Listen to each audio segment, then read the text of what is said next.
Imagine a cena. Você desperta pela manhã, liga o celular e, em questão de segundos, é tragado por uma enxurrada de notificações, imagens e manchetes que parecem não ter fim.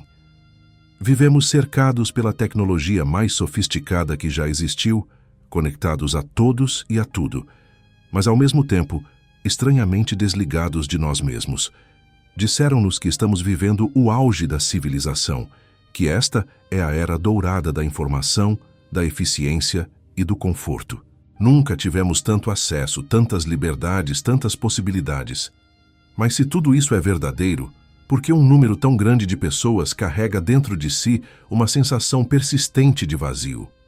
O filósofo Byung-Chul Han nos lembra que habitamos a sociedade do desempenho, onde não há opressores externos, mas sim indivíduos que exploram a si próprios, em nome da produtividade.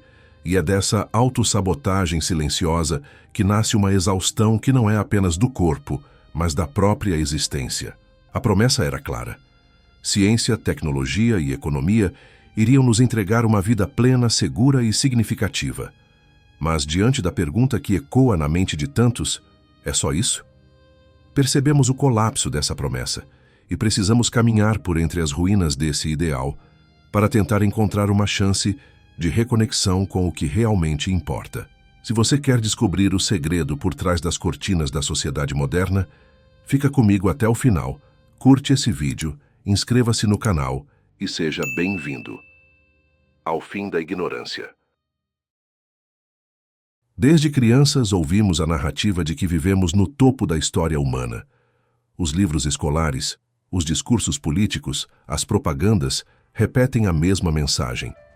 Somos privilegiados por termos nascido agora. Afinal, doenças foram controladas, distâncias encurtadas, dificuldades antigas minimizadas. Mas se tudo evoluiu tanto, por que o mal-estar interior continua tão presente? Por que a angústia silenciosa não foi curada junto com os demais sofrimentos? A modernidade nos vendeu uma ilusão, a de que cada passo do progresso nos levaria inevitavelmente à felicidade. Cada aplicativo novo, cada dispositivo mais rápido, cada inovação parecia ser um caminho natural para a plenitude. Porém, o que acontece quando o avanço nos entrega apenas mais fragmentação e cansaço interno? Vivemos numa cultura obcecada pelo novo, o novo aparelho, a nova tendência, a nova meta. Mas esquecemos de perguntar, novo para quê? O progresso não é um inimigo em si, mas quando se torna dogma, ele se cega para seus próprios efeitos colaterais. Criamos um mundo mais veloz e mais eficiente, mas também mais ansioso, mais solitário, mais perdido.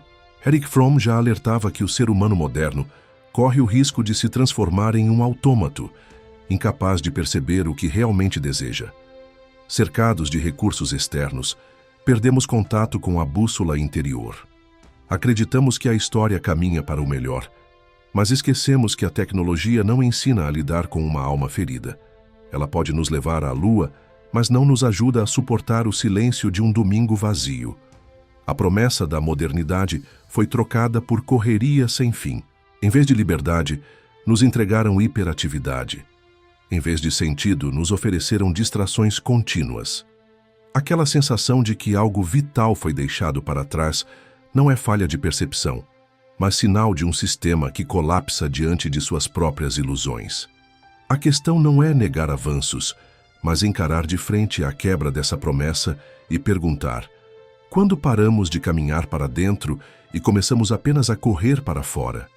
Nunca estivemos tão conectados e, ao mesmo tempo, tão sozinhos. Podemos falar com qualquer pessoa, em qualquer lugar, a qualquer instante. Mensagens instantâneas cruzam o planeta em segundos, videochamadas diminuem distâncias e algoritmos nos atualizam sobre a vida de todos. Ainda assim, entre essas conexões, há um silêncio ensurdecedor. O sonho era simples. A tecnologia aproximaria corações, facilitaria vínculos, aprofundaria pertencimento. Mas o que recebemos foi outro cenário. A conectividade se transformou em superficialidade, a comunicação virou ruído e a presença foi substituída por notificações.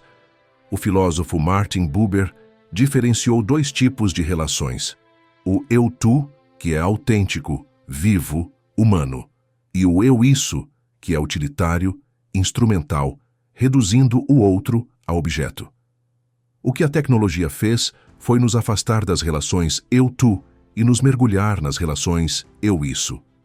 Hoje, o outro é um perfil, um contato, uma reação rápida. As conversas profundas foram substituídas por mensagens curtas, emojis e histórias calculadas. Mas quando foi a última vez que você olhou nos olhos de alguém, sem pressa, sem tela entre vocês? O excesso de vínculos digitais virou um campo minado de comparações. Vidas aparentemente perfeitas, viagens, sorrisos, conquistas. Essa exposição incessante cria a ilusão de que todos vivem melhor que você, gerando não apenas inveja, mas desconexão. O que era para unir acabou fragmentando. O que era para acolher acabou expondo.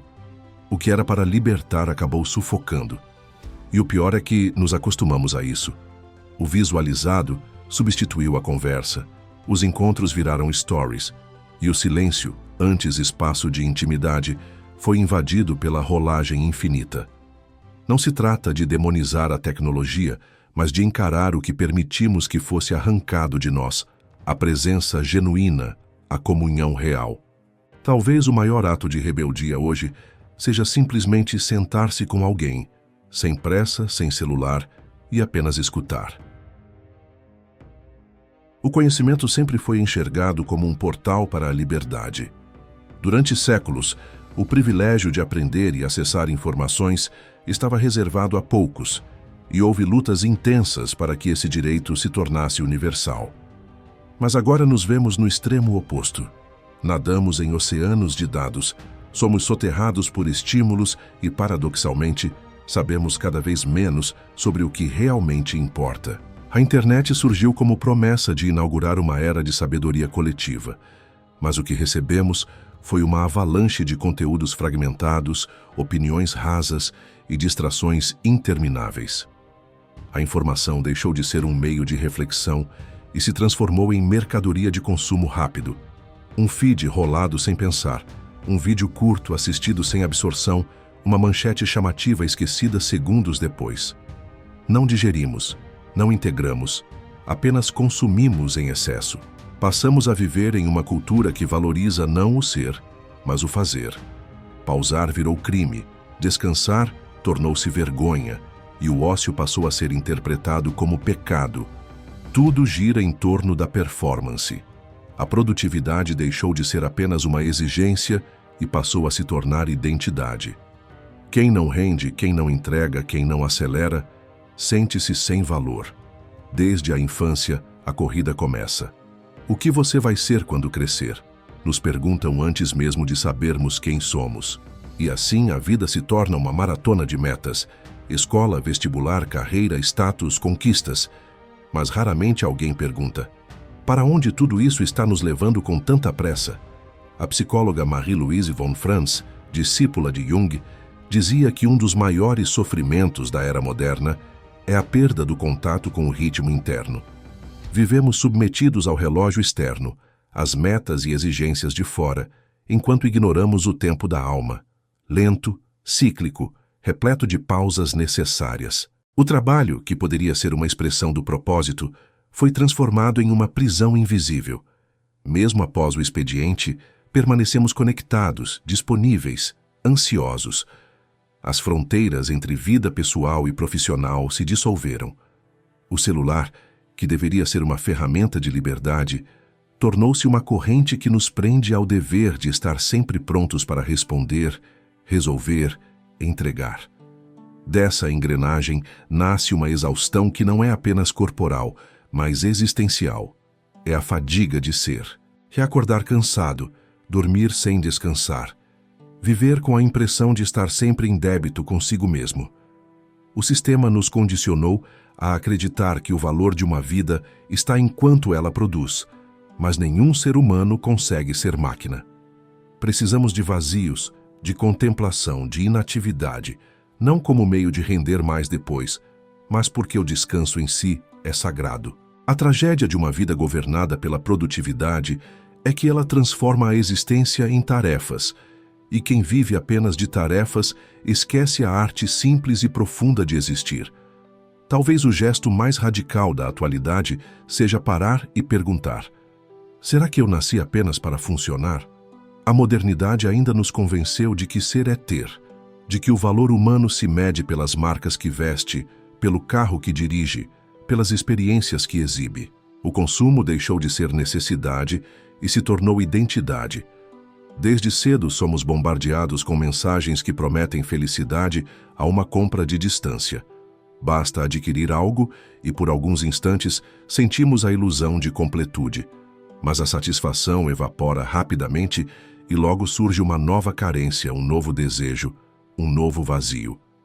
Isso não é acidente, é estrutura. O sistema de consumo precisa que nunca estejamos plenamente satisfeitos, pois, se estivéssemos, o ciclo se encerraria.